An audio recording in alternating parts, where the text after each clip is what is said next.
I watched it as a child, and yeah, we were joking that I'm trauma bonded to Jurassic Park because This is Shrinks and Giggles, your no BS guide to navigating the pitfalls of modern mental health. From AI therapy to self-diagnosis spirals, we're here to cut through the pop psych noise from your feed.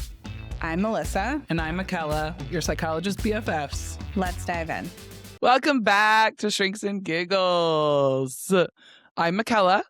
And I'm Melissa. And today we're going to warn you. We're going to give you a trigger warning. We're talking about trauma. We're going to try to keep it fun. We're going to try to keep it light. I promise. I know trauma is not the most fun thing to talk about, nor is PTSD, which is what, we're going to spend some energy on.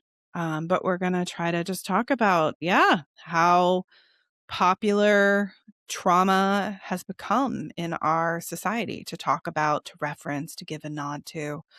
And so, yes, Michaela, I understand that you have an early childhood trauma that you'd like to discuss.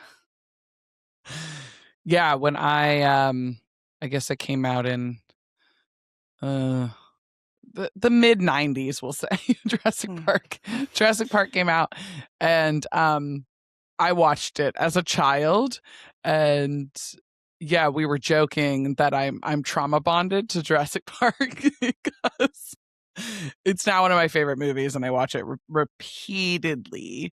But yeah, as a child, it was very terrifying.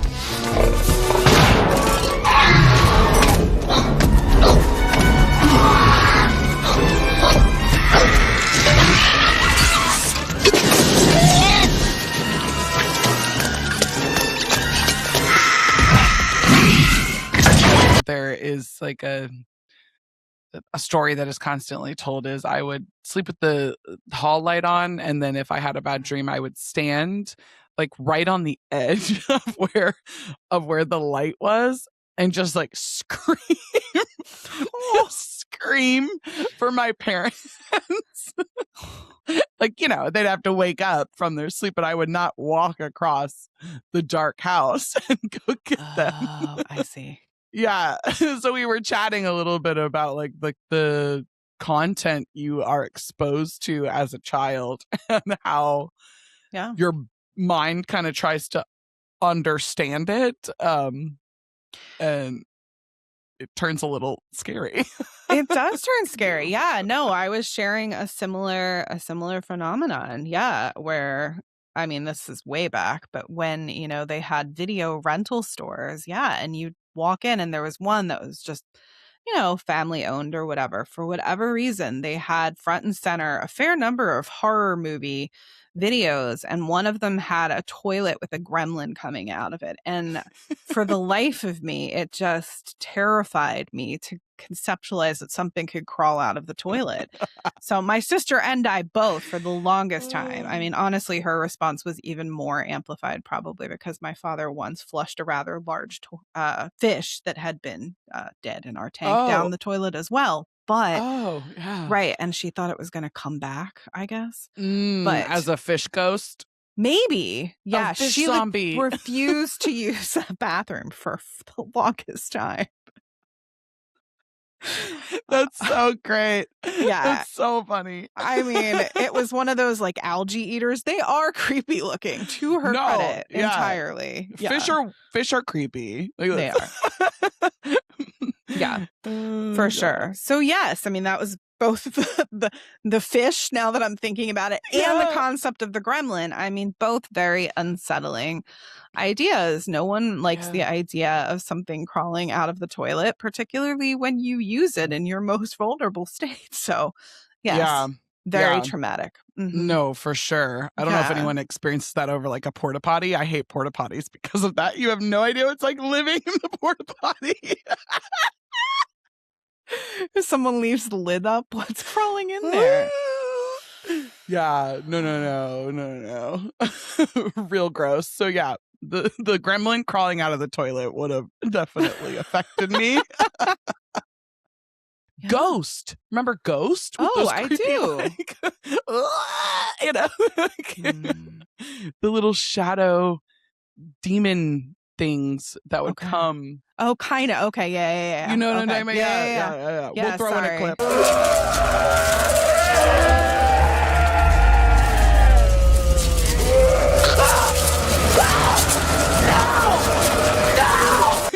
I mostly was just thinking about ceramics. Yeah. Oh, Shocker. yeah. That's where my brain went.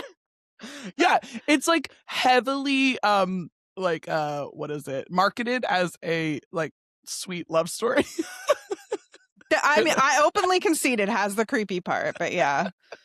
Yeah. Yeah. But it's not very good graphics. So it's always so funny to watch those as an adult back on This it. is true. This is true. So- Yeah. so Even the yeah. kids are like less scared because they're like, what? This doesn't look real. Like, Yeah.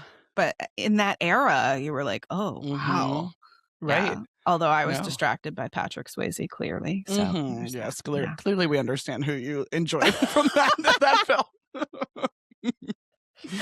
He was a dish, wasn't he? He was just so cute. Yeah. Dirty Dancing. I grew up on it. Oh, yeah. Favorite film ever. It's the best. It really, is. truly. It is. All Yeah. right. Now lots No. of people know too much about me. Okay. On the psychobabbly stuff, we were talking about kind of this knee jerk that children have, but I think adults as well, to habituate. So this idea of if something really is unsettling to you, that you may find that you're repeatedly exposing yourself to it, like Jurassic Park in Michaela's case. I can't say I was repeatedly exposing myself intentionally to the gremlin toilet concept, but that's Mhm. neither here nor there. Yeah. I definitely, I mean, I know I said I watched like Clowns in Space or Clown, something, yeah. and I watched that on repeat. It was so unsettling that, it was like, how do I gain mastery over this concept that, people are being attacked by cotton candy? It's a strange movie. Yeah, Anyway, I've never seen it. Yeah. I can't speak to it. it's weird. It's very weird.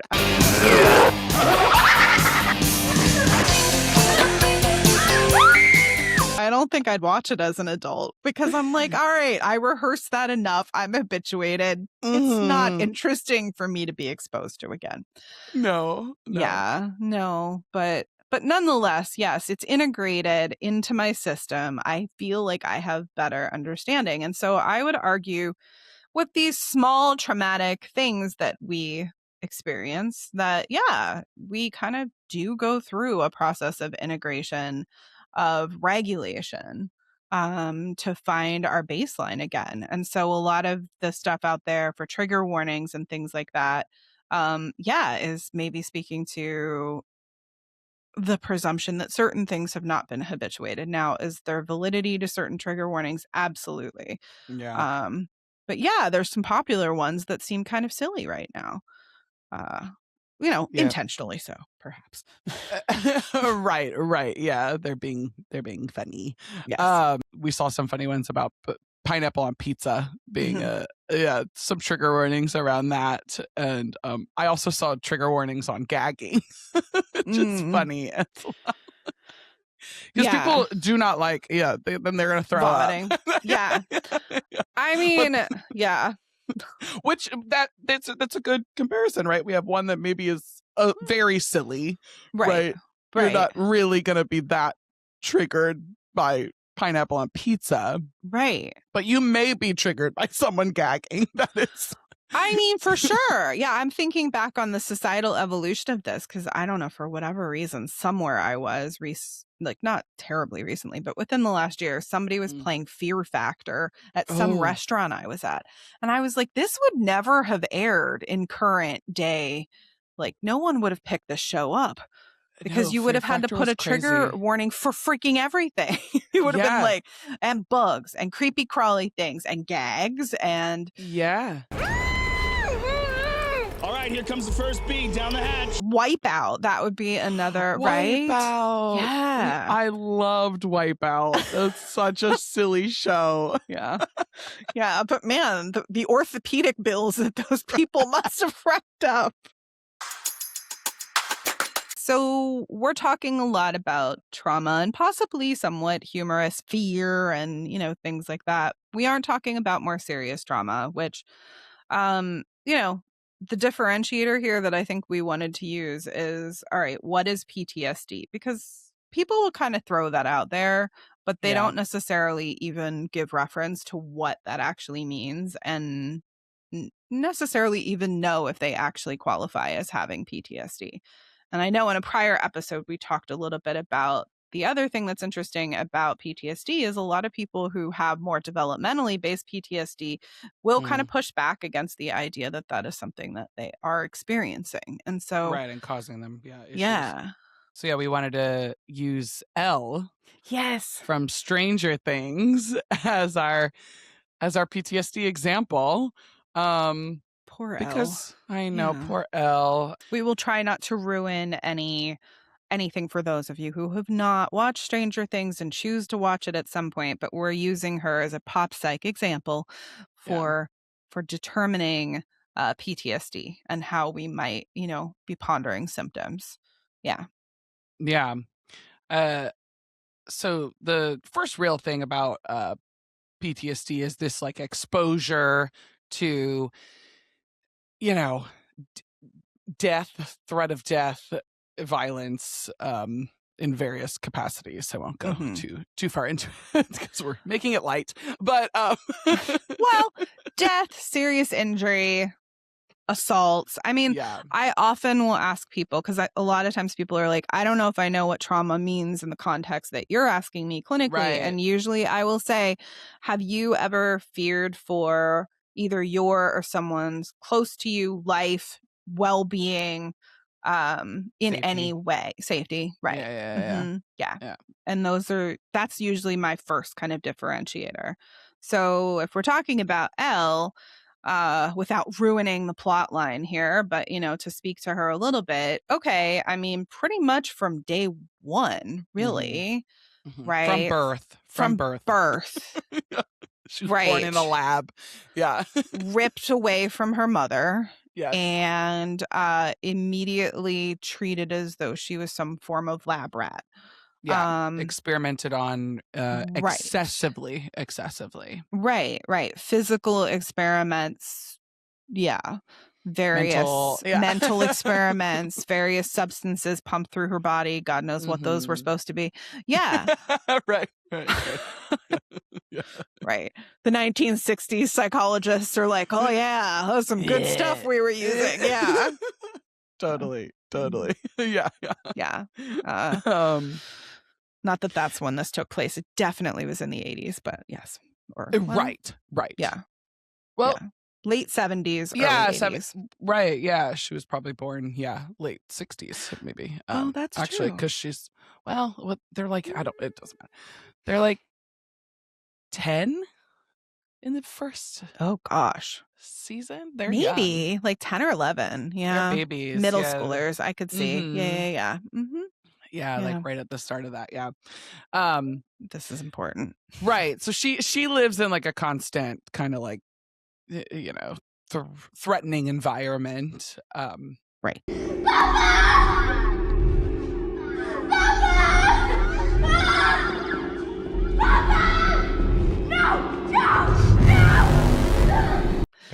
Yeah, so that's her. So she meets criteria 1 in spades. So she definitely experienced a lot. Absolutely. Right. Yeah. So then we've got, and this is noteworthy because this is where stuff shifts. So then we've got the presence of one or more of the following intrusive symptoms. So recurrent, involuntary, or intrusively distressing memories. This happened to Elle all the damn time. So many flashbacks. All the time. all the lab experiences, experiments. And her the love she receives is very conditional. Yes. Yeah, and there's also which is maybe more of the, I don't know, subtle. I'll use subtle as a word. A part of PTSD that's a little bit harder to maybe diagnose is she has a lot of emotional neglect and deprivation of any sort of attachment figure or real, secure person in her life. Right. Yeah. The Psych 101 geeks out there. Yeah. I'm thinking of Harlow's Monkeys. And she's like a straight Harlow monkey, except she's a human, and that's really horrible. I mean, it was Right. horrible for the monkeys. I was traumatized hearing about the Yes. monkeys. Yeah. So they Yes. took these baby monkeys away from their moms and they made a wire monkey who had milk. And then they had another monkey that was Cloth, yeah. just fuzzy. Hence emotional reactions to any sort of reminder that she Right. would have. Absolutely. So that's important is the Mhm. person recurringly experiencing it again in a way that, you know, it's not like they're intentionally trying to. They're like, oh, this is coming into my mind and I don't want to be thinking about this. Yeah, she'd be in like a situation and it'd be like a "That's So Raven" moment, but in the past. I don't know if anyone remembers "That's So Raven." My millennials. So we've got recurrent distressing dreams, in which the traumatic experiences, you know, coming into being in some way. Yeah. Yeah, I mean, maybe that wasn't fully depicted, but we only need one of these for PTSD for Elle, so we've Right, already and she got has the one. flashbacks and Right. the psychological distress and Right. she has all the things. So then this is a fun one from the psychology standpoint, which is dissociative reactions. So these are kind of, I mean, I think of these as body defense mechanisms that are actually kind of cool, but are really annoying and distressing over a long period of time. I mean, they're cool in the sense that if you're dissociating, it basically means that you're stepping away from the trauma and you aren't physically present in your body and even really in your mind. So Yeah. it is a protective factor. Yeah. But the problem is, then when you're doing that in day-to-day life and you don't want to. Yeah. Right. Extremely challenging Yeah. to function. Yeah. Right. When you get lost or triggered by something and people don't understand where you went or why you are not capable of responding, for sure. Yeah. It's a tough one. Yeah. I Yeah. think there is an episode of that where they're like, Mike's maybe trying to like get her to come back and she's like, not there. Yeah. Well, initially I thought her mom was dissociative. Yeah. Like when they had right. because they referenced her mom a little bit at one point. And yeah, I was like, oh, she's dissociative. But no, turns out they decided that wasn't what was happening. But yeah. Anyway. Yeah. Who knows? They could have gone many ways. Yeah, they could have gone with the dissociative. That she's just stuck in a dissociative fugue. Right. This is when the writers decided not to phone their psychologist friend. No. Right. Definitely not. Otherwise, it might have gone a different way entirely, but who knows? So she meets Criterion B. Beautiful. Wonderful news. Yeah. So then C. does she have does she have avoidance of the traumatic events? I'm trying to think if there's like a moment where she doesn't want to like go back to something or I mean, I think she has it a bit in the sense that you know, obviously there's a period of time where she's kind of embracing things that have nothing obviously to do with, you know, her traumatic experiences to that point. Sort of this reluctant, I want my superpowers, I don't want my superpowers kind of vibe. So there was a lot of ambivalence she was navigating. Yeah, that's true. Yeah, I mean, avoiding external reminders, well, probably. Yeah. I mean, there's definitely pieces of that are that. Mm-hmm. Oh, absolutely. Yeah. Okay, great. So Yep. Criterion C, check. Right. And then we've got criteria D. Yeah. All right. Well, we're almost done. We got an E too. So, but yeah, D, negative alterations in thoughts and mood. I mean, yeah, you know, definitely there's some stuff that went down there. There's a lot of like identity confusion with Elle, right? And she feels a lot of shame and sadness around like feeling different than others. Right. There's that there's that episode, and I think it's 4 where she's season 4 and she's really struggling with making friends now that she's not in, you know, Hawkins and Right. yeah, and doesn't have Mike really Right. Or her special powers to allow her to She's not a badass anymore. Yeah. Right. All her coping has been stripped. And then, okay. She's like, well, I have a lot of thoughts and feelings. And then, she has this narrative of being isolated and alone and different. And I feel like for developmental trauma, we hear that a lot. That is a very, very common narrative. Examples they have in the DSM are things like I am bad. No one can be trusted. Yeah. The world is completely dangerous, which honestly, to Elle's credit, it is. She's for her, constantly hunted. definitely. Yeah. It is challenging. It's a challenge. Absolutely. She's always on alert, for sure. Right. Yes, that idea that if something bad has happened, that you're perpetually then on the lookout. So this would be a good differential point, right? Like Michaela's not constantly on the lookout for dinosaurs. Therefore, we don't have to diagnose her with PTSD related to Jurassic Park. Specifically. Right. At least not that I'm aware of. No, we're good. Like part of my home decor is dinosaurs. So we're good. Similarly, I am not often on the lookout for gremlins. In your toilet? No. Or any drain pipe. Right. I mean, due to the kids, occasionally I might be on the lookout for something because you never know what they're going to perceive. But fortuitously, I have not perceived gremlins in my toilet, nor am I absolutely thinking about it on the regular. Right. But Elle is constantly it's there, right? alert. You just like got it kind of just, and then it's right there. There's no effort to access all of those things. So that's tough. Okay. And then go ahead. Yeah, go ahead. No, you go. I was just gonna say she meets criterion D. Yes. All right, but we actually jumped to criterion E as well with talking about the physiological aspect of this. So the irritability, the angry outbursts, that's a biggie.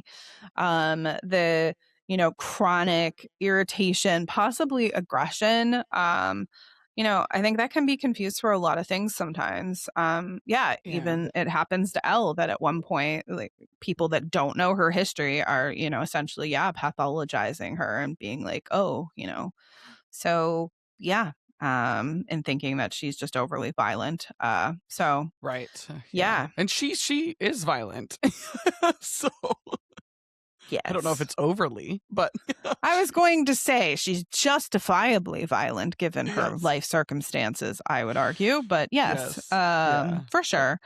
Reckless and self-destructive behavior, which is interesting because, I think that can sometimes be confused with sort of more of a bipolar tendency is the idea of that. Along with the hypervigilance, but also, the exaggerated startle response is another one that we might see the people who are going to be really, really dysregulated by something that seems pretty normal and standard kind of day to day for. And problems concentrating. Another reason that, when we're doing assessments and things that we're thinking about trauma and how that may have impacted brain development. Yeah, absolutely. But poor Elle.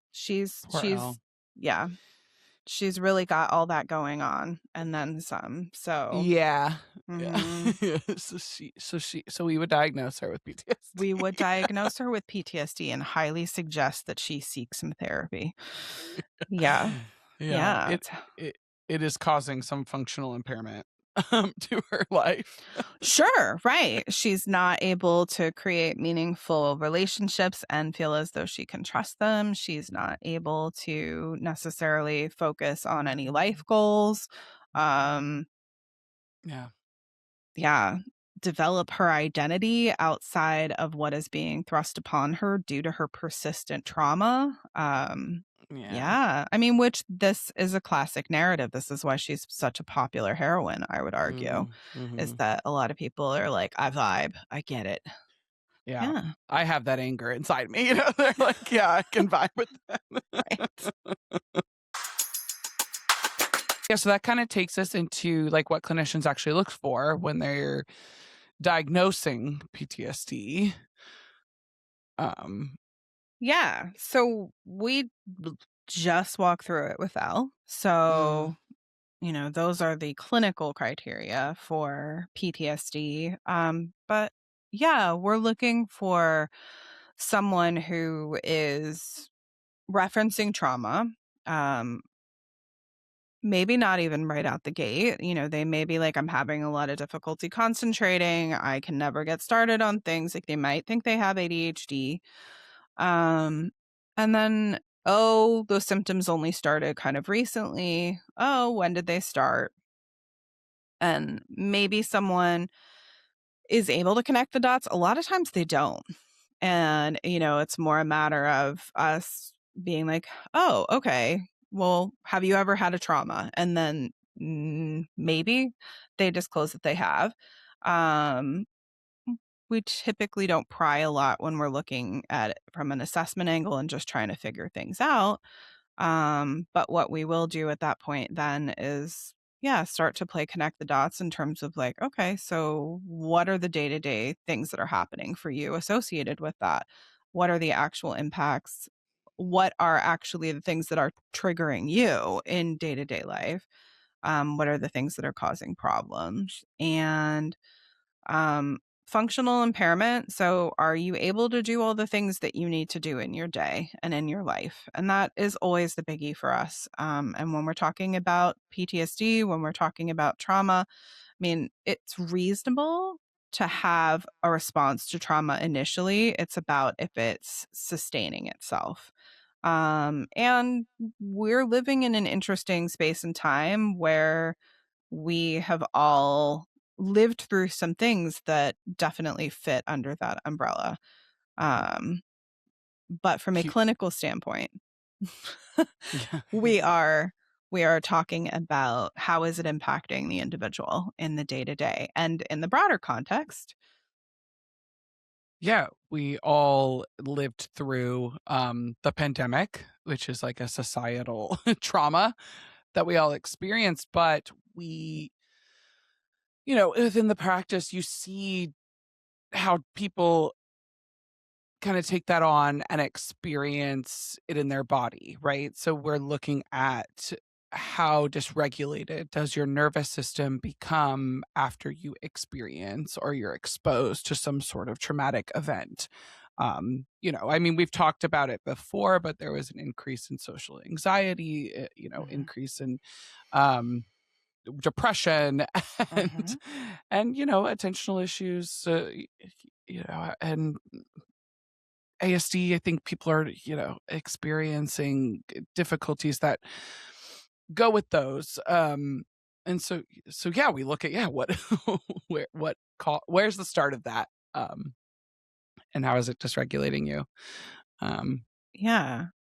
And we're living in an era right now of a lot of avoidance. There is a lot of mhm, material out there that is mm, actually legitimately very triggering. There's a lot of yeah, scary things. There's just a lot of scary narratives being put out there. And there's, something that most of us at this point who are on the planet have lived through, with the pandemic. And in tandem with that, other localized events. I know we had the fires here in LA. yeah, And you know, I mean, that highlights in a very, very real way a traumatic reaction. I know within our practice, we saw a lot of people didn't come in for services for a long time. And mhm, that really speaks to me to there was an immediate shutdown and avoidance.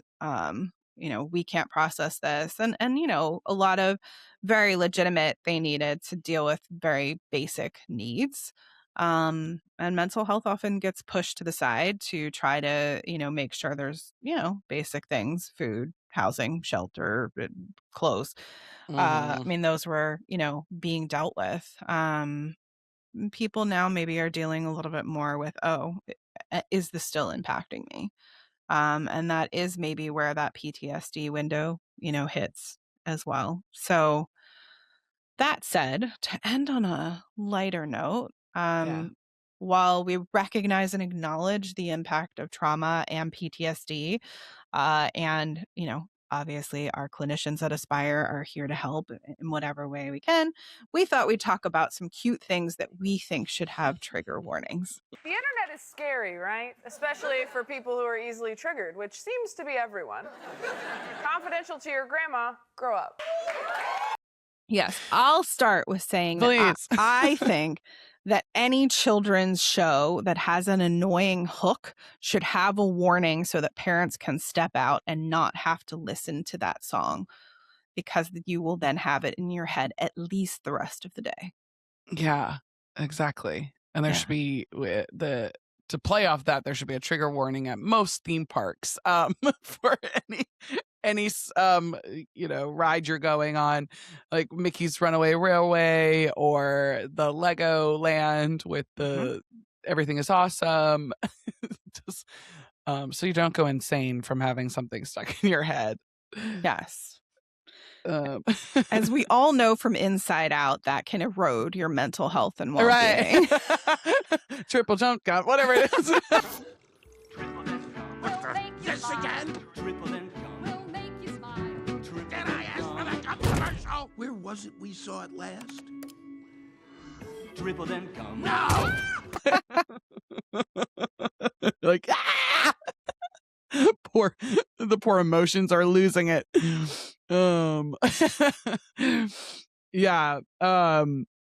Another one that we were thinking is true crime, which is probably like more realistic a little bit. Yeah, there should be a trigger warning for any true crime show that you're gonna watch. Yeah. And apps that show like bad things in your area. Right. That'll be like, hey, there was a robbery down the street, or these kinds of things that you maybe don't want to know about necessarily. Yeah, you don't want to know at every moment of the day the bad things that are happening. Right. Or in Sierra Madre, the popular one is there was a bear sighting. So then you're like walking out the door like, where? Yeah. Yeah.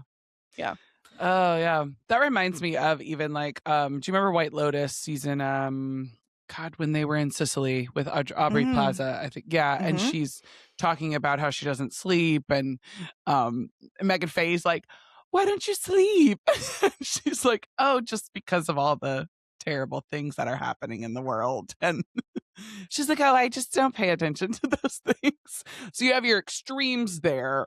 And so how do you find your middle ground so that you stay sane, but you're not constantly exposed to all the horrible things that are happening in the world?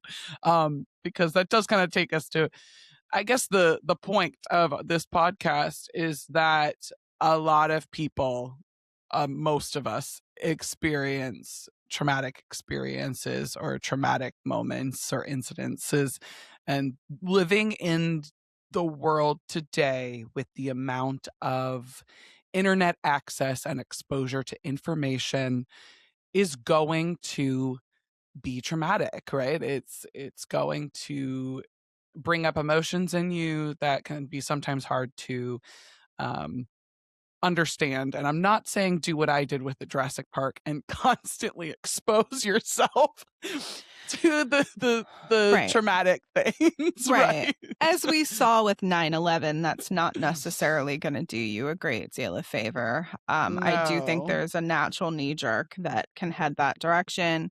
But being mindful of your center, recognizing that we all have far more access to information than we ever have before. Our brains really aren't intended to take in this degree of information the way that we're taking it in. While we may be evolving with things like lovely slouches because we're staring at our phones too much. Our curve in our spine. Right. I straightened up right as I said it. But there's, I guess some question as to when neurologically we're at a point that we can take all that in. So as Michaela, has referenced before, go touch some grass. Yes. And reach out to your community. Go do something in your town. go live in the real world and be with people who you love. Find some things that ground you, that provide you roots so that you feel more stable. Yeah, because all this is just bringing your nervous system down to, not like Elle with her upside down nervous system.